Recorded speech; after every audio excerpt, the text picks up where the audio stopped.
Hello and welcome to another episode of Transformational Blueprints, where we try to put a dent in the large number of transformation programs that fail.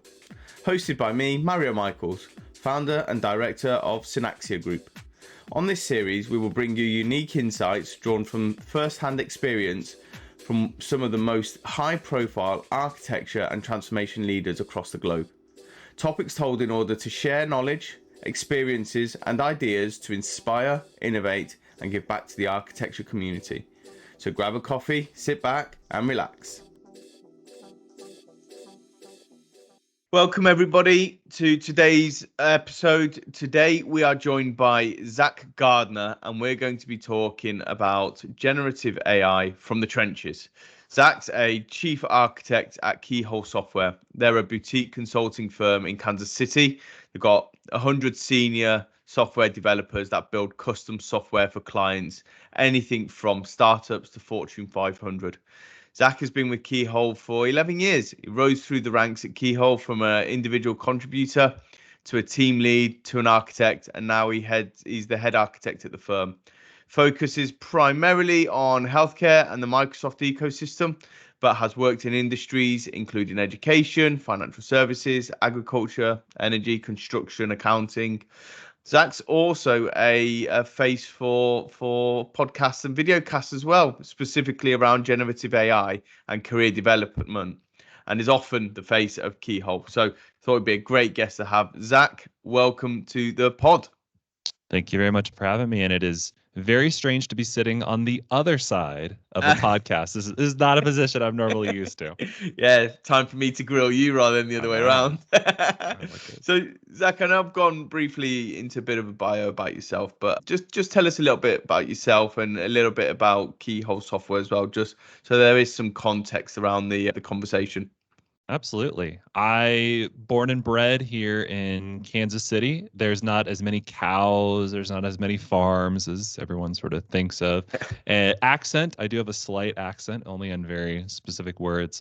I got started doing software development when I was 14 years old. I got bitten by the bug and I started, I think my very first project, I made an anime website. You know, I'm sure it's probably still somewhere out there on GeoCities or something like that. Went to college for computer science, and I can't imagine a better field to be in where I'm able to actually solve people's problems with technical solutions.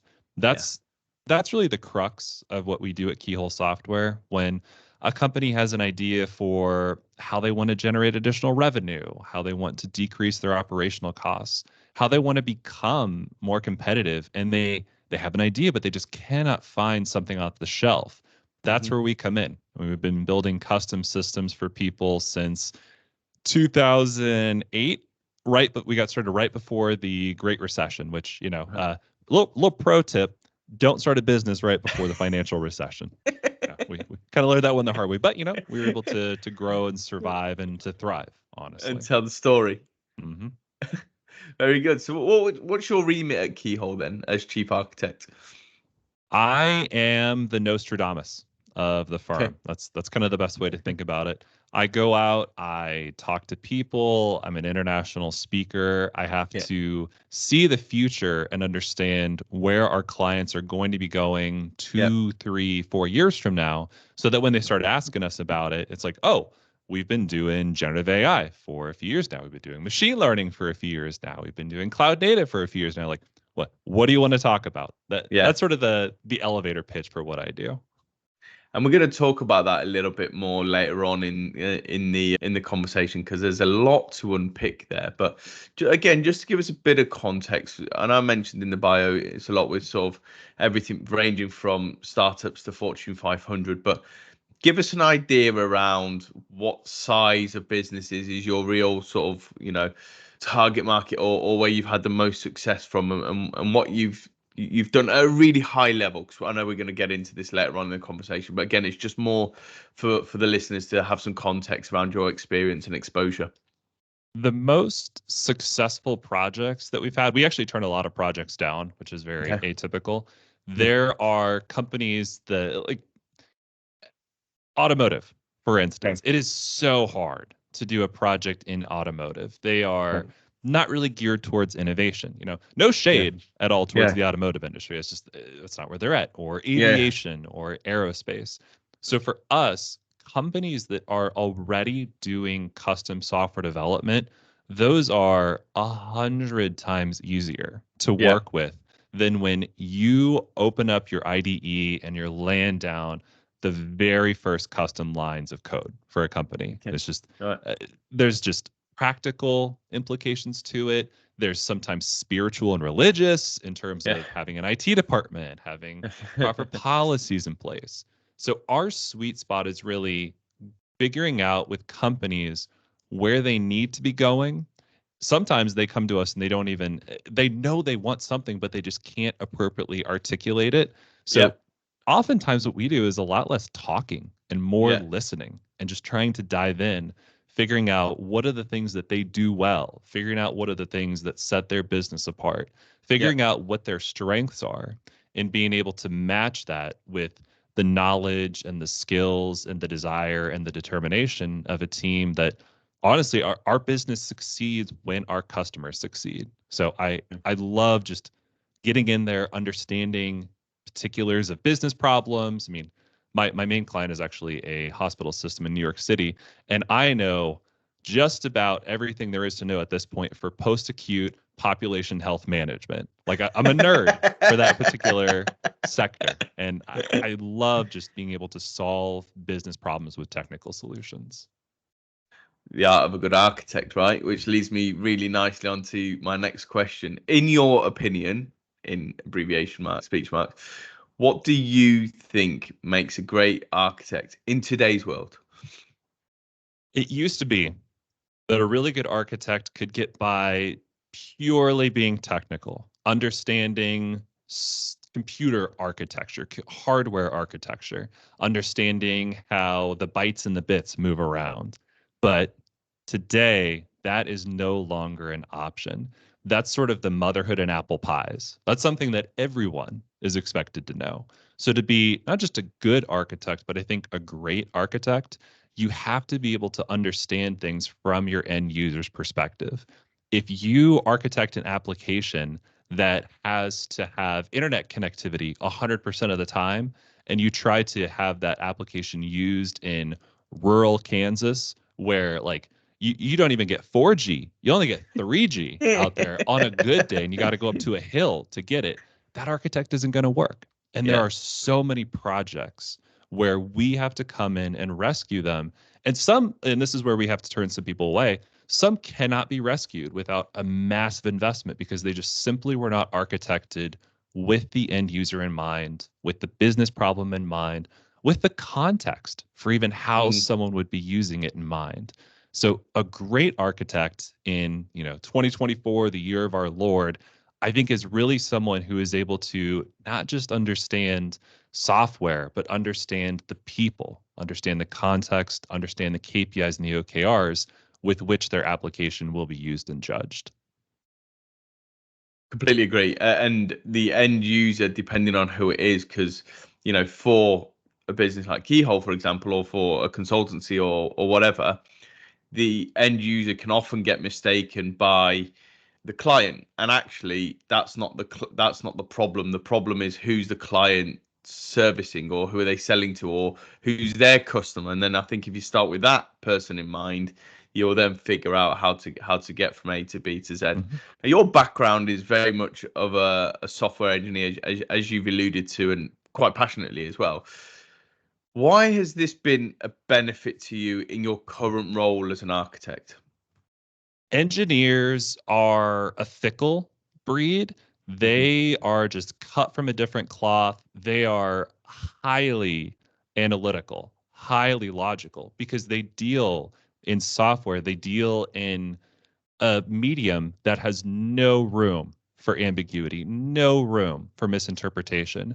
Leonardo da Vinci could just be like, oh, I'm going to put some paint over here and over here. But for engineers, the way to gain their respect is by talking the talk, walking the walk. And as an architect, you have essentially two customers. You have the business whom is paying your salary, whom is expecting you to be able to deliver on technical solutions. And you have the engineers, the ones that actually are going to implement what you are architecting. Much like a conductor is the only musician whose musical instrument does not make a sound, you have to be able to get the respect to understand the nuances and to understand the complexities of what it takes to be an engineer. And that, like you said, I'm biased. I come from an engineering background. There are some great architects that I've worked with that, are not computer scientists by trade. And that's perfectly valid. But for how I've been able to do it, that's my secret sauce is, you got to talk their language. You got to be able to have a beer with them and be able to chat about code for, 2 or 3 hours at a happy hour. And that's the beauty of architecture, right? I've done this now for over a decade, and recently just put a LinkedIn post about why I've stuck it out for this long and what excites me about it. And it is so nuanced. A software engineer, if you have ambitions to be a software engineer and to end up as a software engineer, you'll go from junior to mid to senior to principal to staff or whatever it may be. It's kind of the same role, just with a little bit more responsibility, but you'll come from a computer science background or whatever. It's very linear. I think the beauty of architecture is you can come from pretty much anything, as long as we go back to the original point, you understand business and you understand technology and you understand data and how they all interact and integrate with one another to solve business problems. But you've got to have a level of, you don't necessarily have to be, an amazing software engineer to be an amazing software architect. Got to understand what the software can do. And I suppose that's why I personally like doing this market. And as you've alluded to, your background has made you really, really successful. But equally, there's probably a business architect out there who's a chief architect that's come from a business architect who prior to that was a business analyst. And yeah, so okay. So in your role as chief architect, you often interact with various stakeholders, whether it's internally at Keyhole or for end clients, whether that's a CISO, a CTO, a CIO. How do you navigate the diverse perspectives and priorities of these roles when implementing technology solutions to solve the business problems? I like to, it's a trick that I learned probably at my first gig at Keyhole. I try to, as someone is talking, figure out what the next word they're trying to say is. Yeah. It takes the first week that I did it, I came home and I was just emotionally exhausted. Like my wife could tell that like something was different. And what that forces you to do is you have to actively listen to everything that someone is saying. You have to understand their intonations. You have to understand their perspective. You have to understand what their goals of communication are. We say, what is it? 80% of communication is nonverbal. Yeah. That's so true because it's not just what you say, it's why you're saying it, it's what your goals are, what the context, what life experiences you've had that have led you to that particular point. So when I'm communicating with a medical director, for instance, their goal is to make their patient population healthier. When I'm talking with a VP of engineering, their goal is to make their development team not take so much time to deliver functionality. When I'm talking with a CIO, their goal is to not get fired because they forgot to implement one policy or encrypt one database or encrypt one database backup, or even make sure that their database backups are regularly tested for reliability and to make sure that they're stored off site in an immutable ledger. It's always, at least how I have found my communication to be effective, I always put myself into the other person's shoes. I try to do a little bit more listening than I do talking. And I try to see things from their perspective and understand what it is they want to get out of it. And putting yourself last, putting the other people first, it's part and parcel of the servant mentality. Okay, really good tips there. You able to share some real life examples of how you've leveraged technology to address specific business challenges within Keyhole? Mm-hmm. My main client is the largest health system in the state of New York. I think they're actually the second largest not-for-profit employer in the state of New York, behind the state of New York itself. And we've been working with them since 2014, let's say October 2014, to to be able to create a post-acute population health management system, which in a nutshell means when you get discharged from a hospital, someone has to follow up with you. They have to make sure, hey, Mario, do you have adequate transportation to your next doctor's appointment? Do you have all the issues that you needed to resolve from the hospital? Their goal is to keep you healthy, to keep you out of the hospital, which is really weird when a hospital does not want you to use their services in a specific amount of time. But they're incentivized by the US federal government to make sure that you stay healthy, that you stay out of the system. And up until March 2020, that was our goal. And then March 11th, 2020 was when the World Health Organization declared COVID-19 a global pandemic. So we had to completely pivot. Instead of doing releases once a month, we had to do releases about once a week. We had to understand where the patients were, what their needs were. We had to completely reorient how our end users use the system. They used to all be in the hospital, and now they were all at home. We used to have a call center that is now all at home. And in November 2020, the week before Thanksgiving here in the US, monoclonal antibodies were first approved by the FDA. It was actually what President Trump received when he went into Walter Reed. It's essentially cells that give your immune system the knowledge. Think of it like in the Matrix when Neo downloaded jujitsu or kung fu or whatever. It's kind of like that, where it gives your body the ability to fight this infection. This was before vaccines, this was before anything else. The very first therapeutic. And so we helped doctors. We had so many calls with so many different doctors to understand what their pain points were, with understanding, do their patients qualify? Do they not qualify? How do you ensure that you have equitable and adequate supply? I mean, all these things that I had never had to consider before in my life, we had to actually go through and say, all right, how are we going to adapt this system to this exigent circumstance? And out of that, I think I ran the numbers, it was 20 to 30,000 lives that I directly contributed to saving because of the work on this project. And I hope to never have a project like that ever again.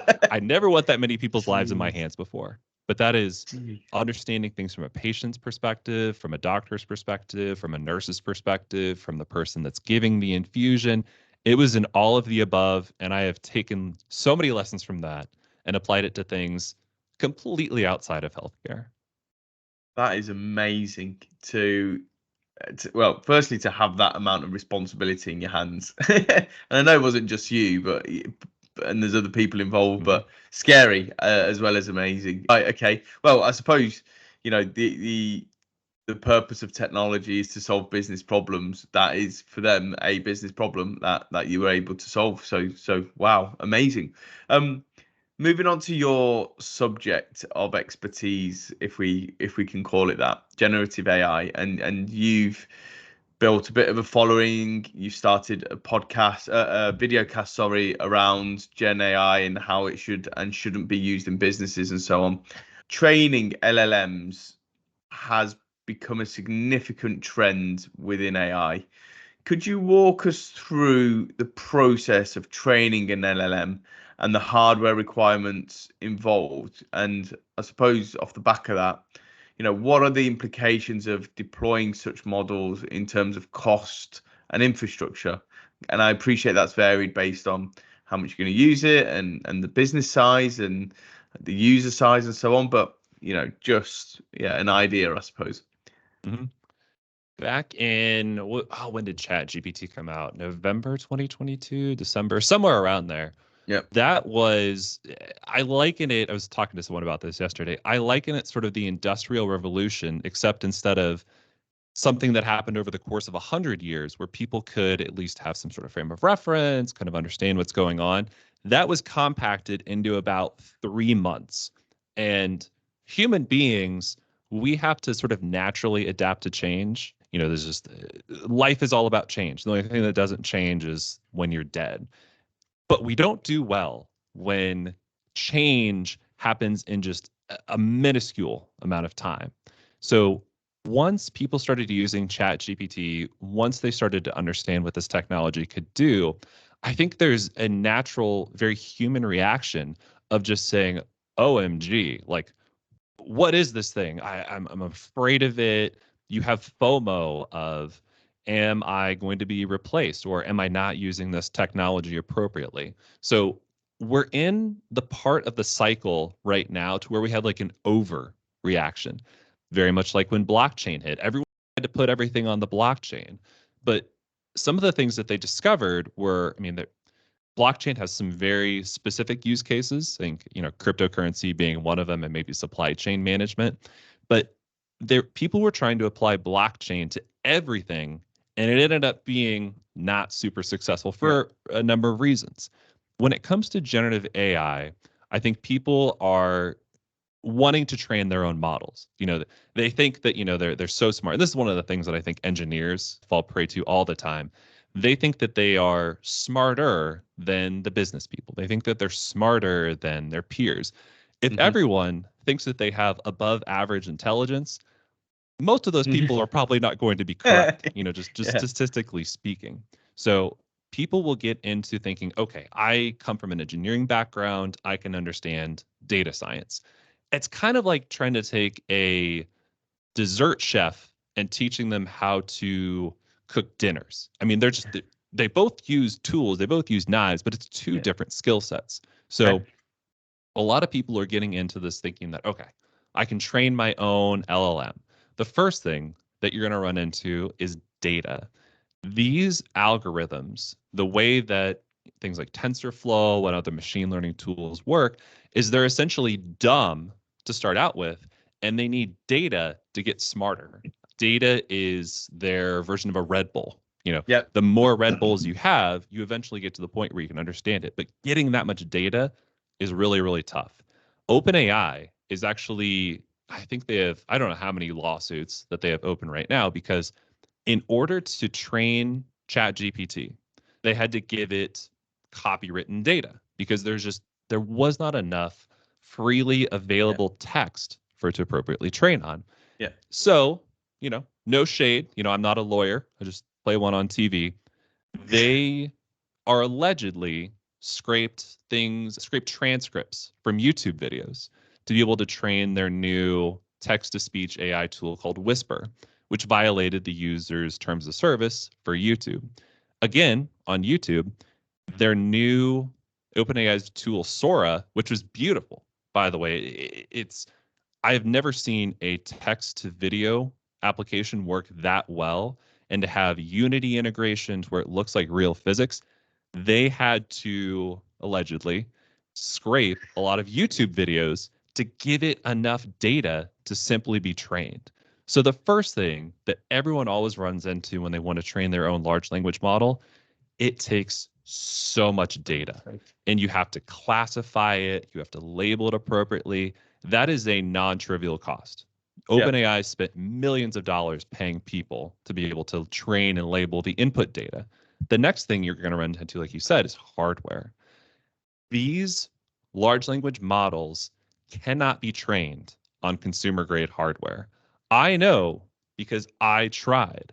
I have sitting just to, stage right, my laptop, which is, she's a little bit on the old side. I don't tell her I said that, but she plays Roblox well. I mean, she can play Minecraft well, but it does not have enough RAM to be able to get anywhere close to what I needed to be able to load these vector databases into memory and be able to have it train in any reasonable amount of time. Yeah. If I would have let it run, Mario, it would have been like one of those SpaceX Heavy Falcon boosters. Like I probably could have sent this thing into orbit, because my fans were just going so quickly.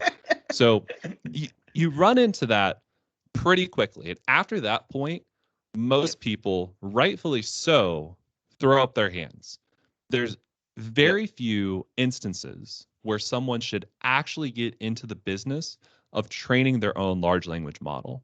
A better use case for it, and where I see a lot of people using this, they will use what's called RAG, or retrieval augmented generation, where they will give an existing open large language model a suite of PDFs. Think Walmart actually did this. They gave a large language model all their internal documentation, and then people are able to interact with it as a chatbot and say, where is this policy referenced? Now, you could do that through a text search, but you would still have to weed through all those documents. Yeah. Their internal chatbot can point them immediately to this policy. Or you can say, well, what was the change log of this particular policy? And as long as it has all those documents at its disposal, it makes it so much quicker. And it allows people to get their job done so much more effectively, acting as a co-pilot. And Yeah. that, I think, is really where we should be thinking about these tools. They're not here to replace us. They're not here to do things that we couldn't do in some reasonable amount of time. They're here to make our jobs more efficient. They're here to act as a partner, a companion, a co-pilot.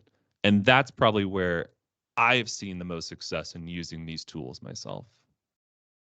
Because there is a concern amongst some professionals that Gen AI might replace traditional software developers. Obviously, being an ex-software developer yourself and really passionate about it, obviously now a chief architect. What's your take on this? Do you see it?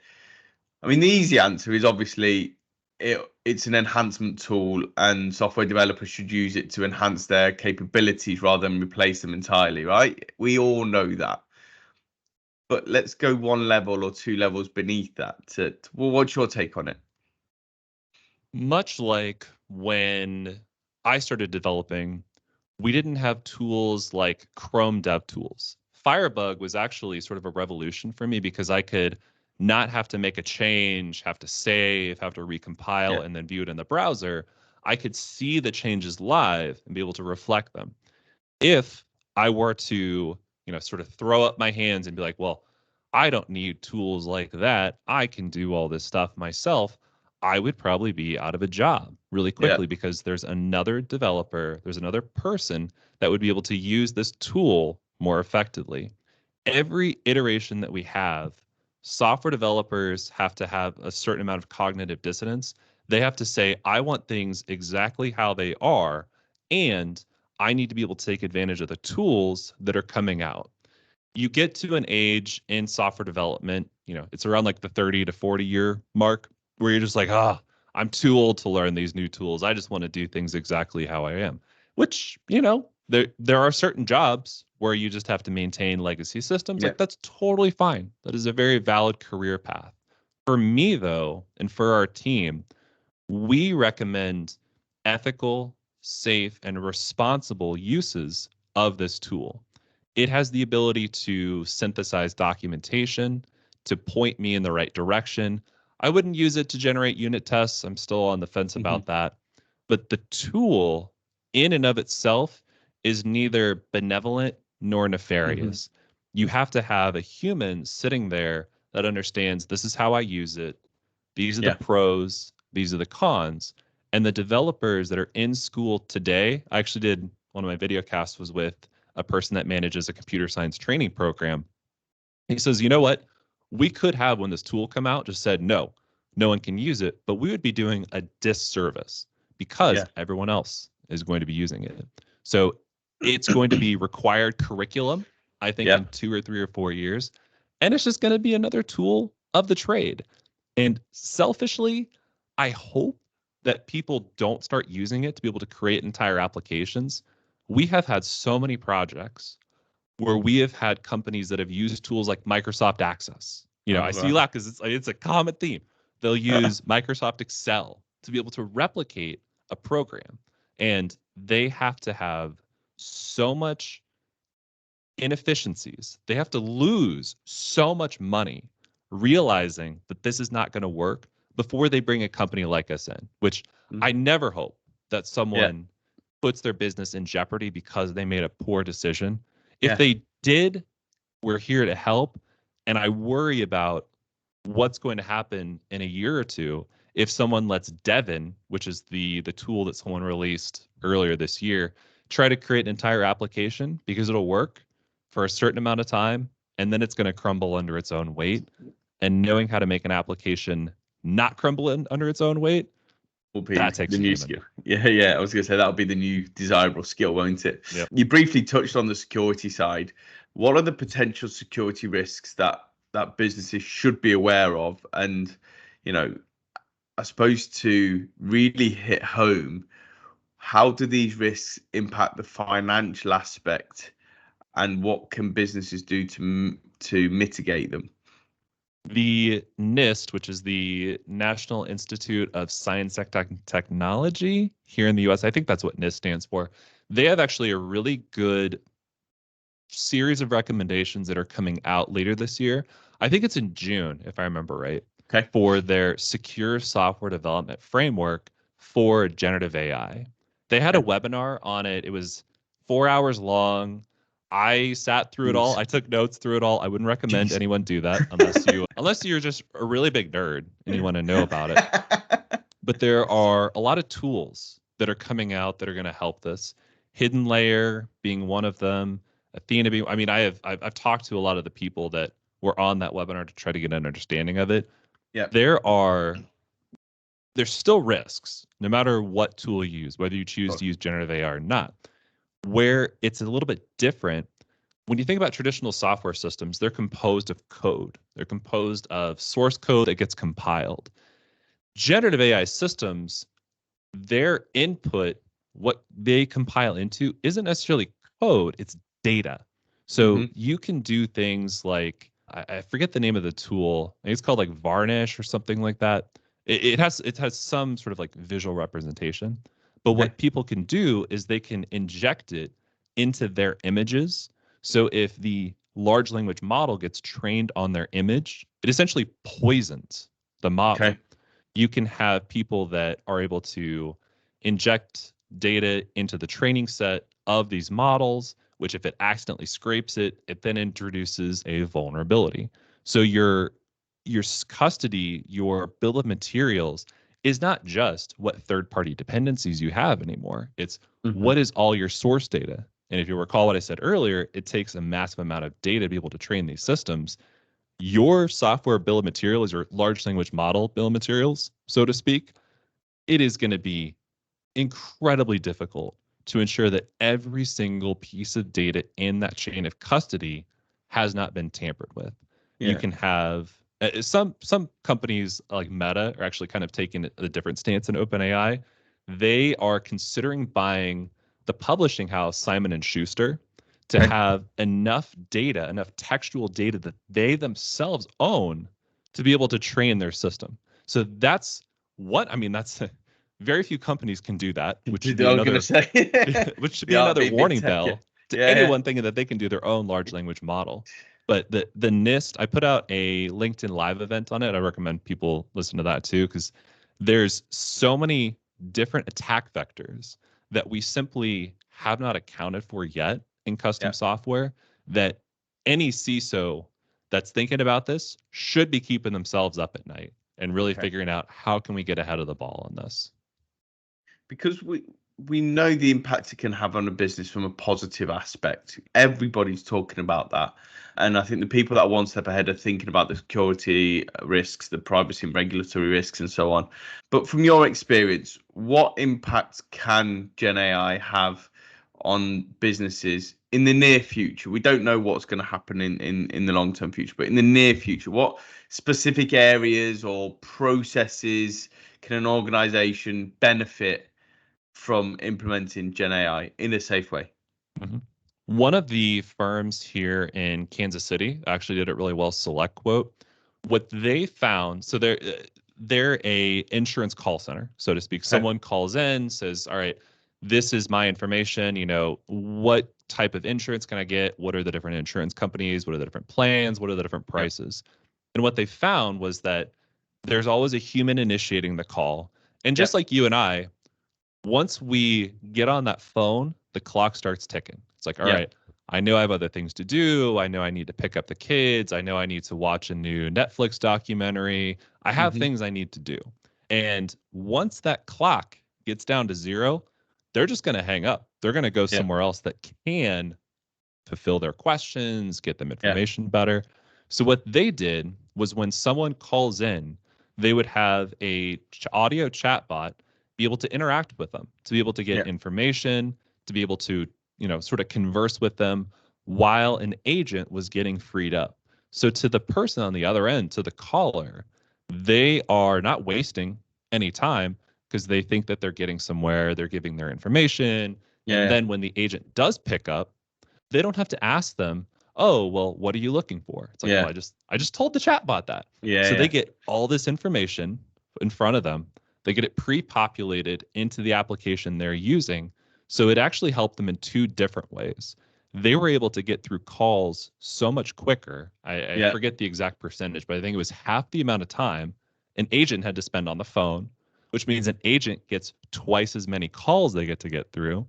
And the drop rate for their calls, where someone dials in, but the queue is too long and then they hang up, that went down by a significant margin.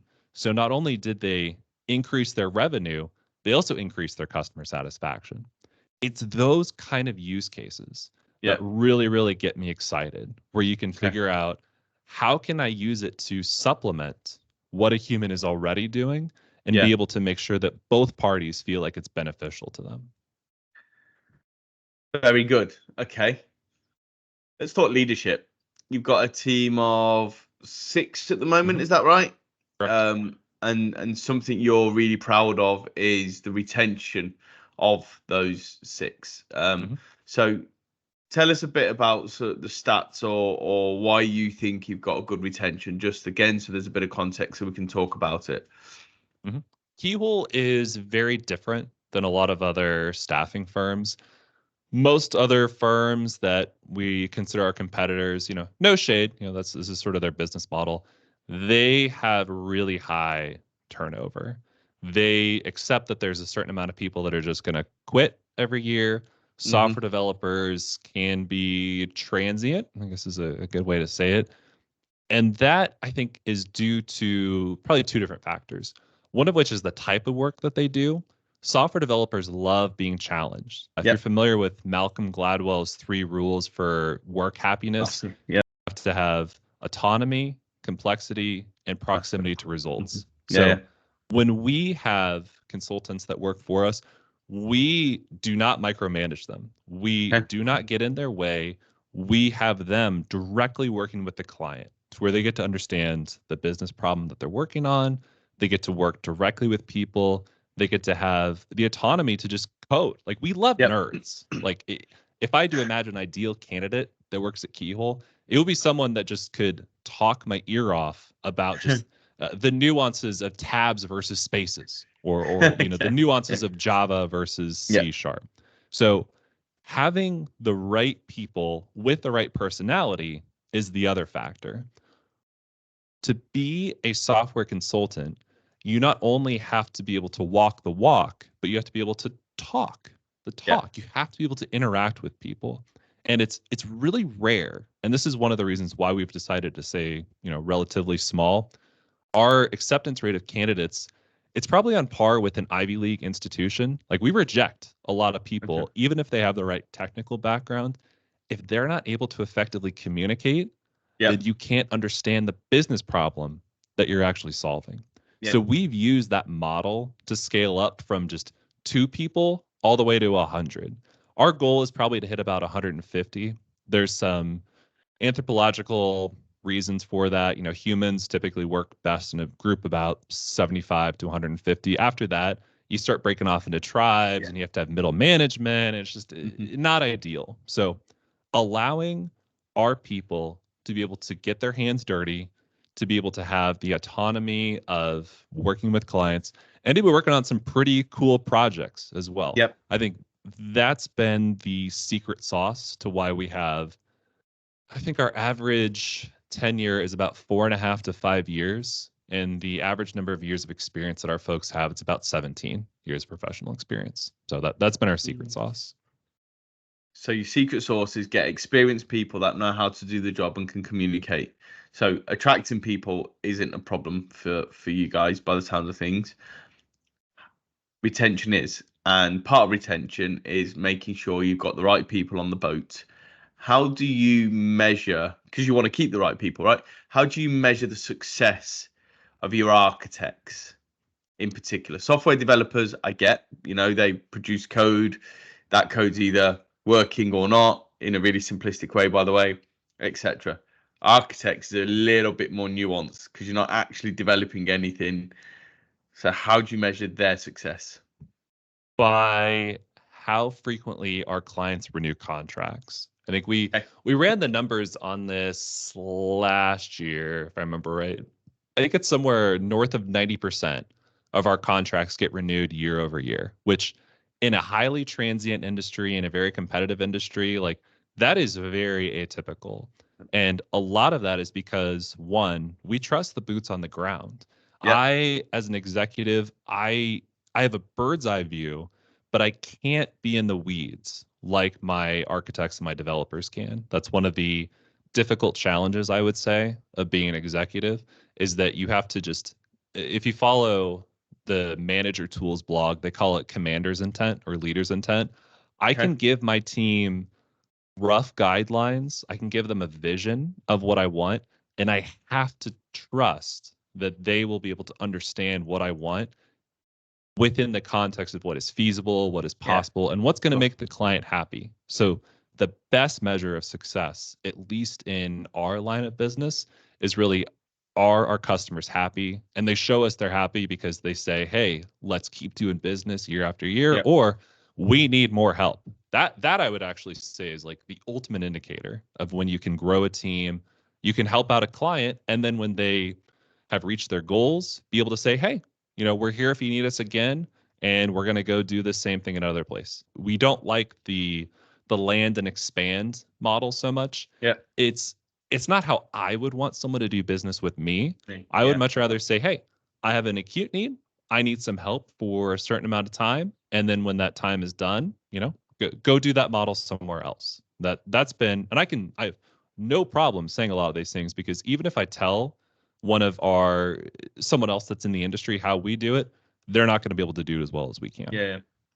But there's a bit of a contradiction there, right? Because unless I've understood it wrong, so you measure the success based on client renewals, but at the same time, that's not necessarily dictated by the work that you guys do. If anything, if you're doing really good work, the client doesn't need you anymore. If it's Right. amazing work, yeah, the client shouldn't need you, but yet you're measuring your employees on the client needing you. Mm-hmm. How does that Yeah, work? it's interesting. So if you're doing a really good job, you're not only solving the problem that they have, but you're making the client grow. You're giving them more revenue. You're giving them the opportunity to reach into additional customer bases that they never would have been able to do without you. Yeah. And when those conversations invariably come up in boardrooms where they look at the velocity of the team, they look at the load that they want to place on them, and they say, how are we going to achieve this? We want the first words out of their mouth to be like, well, I guess we got to call Keyhole again because we've Okay. built that trust. We've built that relationship. We've built the proven success year after year after year. And that for us is the most objective way to measure how we are doing. And I remember from one of our first ever conversations how you personally pride yourself and as a business pride yourselves on almost predicting the future of tech. So you get your team to understand it before it becomes famous. And then when the client does finish on one particular project, you're almost planting the seeds around, well, there's this, and are you ready for this? And here's a new market you could tap into if we did this with you. And so, not necessarily land and expand; it's more land and prolong, I suppose, based on the way the world's moving. You gave me a user case around blockchain and how you went all in on blockchain, and Mm-hmm. you learned a lot of mistakes because obviously that was, something that didn't last that long from a technology perspective. So how do you do the research to ensure that it is there for long term? And Gen AI, the timing of this episode is perfect because we are, as you say, we're at the point now where everyone's getting really, really excited about it and businesses are going all in on it. And there's everywhere you read, there's something about Gen AI. How do you do the research to stop yourselves from, the new shiny toy and make sure that it is sustainable? There's probably two different ways I would say we do it. One is that we never like to have our clients be guinea pigs. We never want experimentation to happen Yeah. on their watch. When we recommend things, that carries a lot of weight. And so we want to Yeah. make sure whatever we recommend has been battle tested.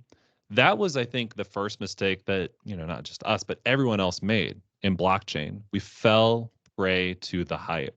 So we try to take a very measured response, and we would rather wait until we don't like to be bleeding edge. We like to be cutting edge. I think that's how I would say is we like to be innovative without being experimentative. So being able to kind of put pause, kind of take a step back, watch what other people are doing, go out and talk to other people, which is part of the reason why I do the video cast, to see how are they using it? How are they thinking about it? So that when we do have conversations with potential clients that are saying, well, I think about using generative AI for this use case, we can be like, well, I've talked to 2 or 3 people that have done that. Do you want to know how it turned out? It gives you a much better sense of authority, and it helps. It's part of our fiduciary responsibility to our clients and our potential clients to tell them, hey, this idea that you have, we've done it a few times before. It hasn't worked. This is why. Like, are you sure? And the second is that we like to dog food it internally. We like to be able to have projects where we work on things with our elite team of developers internally to prove it out, to figure out what are all the pain points, what are all the sharp edges, so that when someone does ask us about it, we can say, we have experience in this. We can actually show you some projects that we put out there. These are the lessons learned. How would you like to proceed? So that was why we had a little bit of PTSD from blockchain when it came to generative AI, and we intentionally chose to wait until about summer 2023 before we said, all right, it looks like this isn't going the way of crypto winter. Let's really start to dive into it. And that's paid dividends. We've had so many conversations with so many people now because we took that investment and said, let's not fall prey to the hype, but let's figure out how we can solve actual business problems and not just have a tool in search of a solution. That leads me really nicely on to my first quick fire question. Other than generative AI, what do you expect will be the game changer from a technology perspective? Because I know you've already started doing your research. Don't give away the secret sauce, but an idea of. After generative AI, it's hard to say. I think COVID screwed up the world in so many different ways. Prior to that, about every 5 years, there had been a next technical revolution, single page applications, microservices, cloud native, mobile. One was supposed to hit in about 2020, and I think it prolonged it. So we're probably, I don't know what that next one is, but following the 5 year cycle, I would say in probably 2028 is when I would expect something new to come out. And what that is, not a clue. Not a clue. Fair enough. Okay. What do you look for when you're building a team? Communication. Okay. If I have 2 candidates with equal skills, the one that communicates better, that's the one that I know is going to be a longer term employee. If you had 2 candidates, one was technically better skilled, but what the other one was not as good, but a much better communicator, who'd you go for? Communicator. Okay. How do you assess the communication at interview stage then? We have by the time that either myself or our CTO interview candidates, they've already gone through several rounds. So we know at that point that technically they're there. If I can talk to someone for 30 minutes or an hour, they can explain to me what projects they have worked on in the past. Why were they successful? Why were they not successful? What are some of the things that they're taking with them in the future? If I can put myself into the shoes of a client who I know is going to ask to interview this person to make sure that they're a right cultural fit, if I can see myself saying yes to this person, 9 times out of 10, the better communicator wins. Okay. If a CEO asked you for some advice, what would it be? Make sure that technology has a seat at the table. much like how finance is a cross-functioning concern, much how security, much how operations, it's so much easier to have technical folks at the table early on to be able to Yep. help guide the conversation than to think that, oh, here's a solution already baked out, you implement it. Because what you come up with, if it's devoid of input from finance, you'll know that it's going to cost more than it should. If it's that it's devoid from operations and it's not going to work well, you have to create a cross-functional board team. Perfect. And specifically within architecture, what's the biggest change you expect to see from a talent perspective over the next 5 years? If we say 2028 rule, I know it's 2024, but you know what I mean. Over the next 5 years, what do you expect from an architecture talent perspective to see the biggest change? I think understanding of modern languages like Go or Scala or Rust, I think those are probably going to gain a lot of steam, as Yep. well as being able to understand how we take COBOL applications, which, I love the state of Kansas. It's my home state, but the unemployment system in Kansas is still running off COBOL. And I think you even have to fax your application to it. Being able to understand how to renovate these legacy systems so that they're not so much of a risk to our critical infrastructure. I think Yep. that's probably going to be one of the most exciting challenges I think I'll probably have in my career, just getting rid of all that legacy COBOL. Okay. Cool. Very good. Well, sadly, Zach, we've run out of time. Thank you so much for an excellent podcast episode. It's been really, really interesting and great to chat with you on all things Gen AI from, as you say, the trenches. So I really, really appreciate your time. I hope it's been a good listen for the listeners, and I hope you've enjoyed it. Absolutely, Mario. It's always a pleasure, and we'll catch you all in the future. Thank you very much. And that's a wrap. Sadly, we're at the end of another Transformational Blueprints episode. Thank you so much for listening. I hope you enjoyed it and there were plenty of golden nuggets for you to take away. If you're a fan of the show, please do remember to share, like, and leave reviews so that more people from our industry get to hear and benefit from these too. Please also follow Synaxia Group on LinkedIn to keep up to date with new episodes. Links in the show notes. Join us next time for another episode packed with tips and advice from senior leaders in the technology world.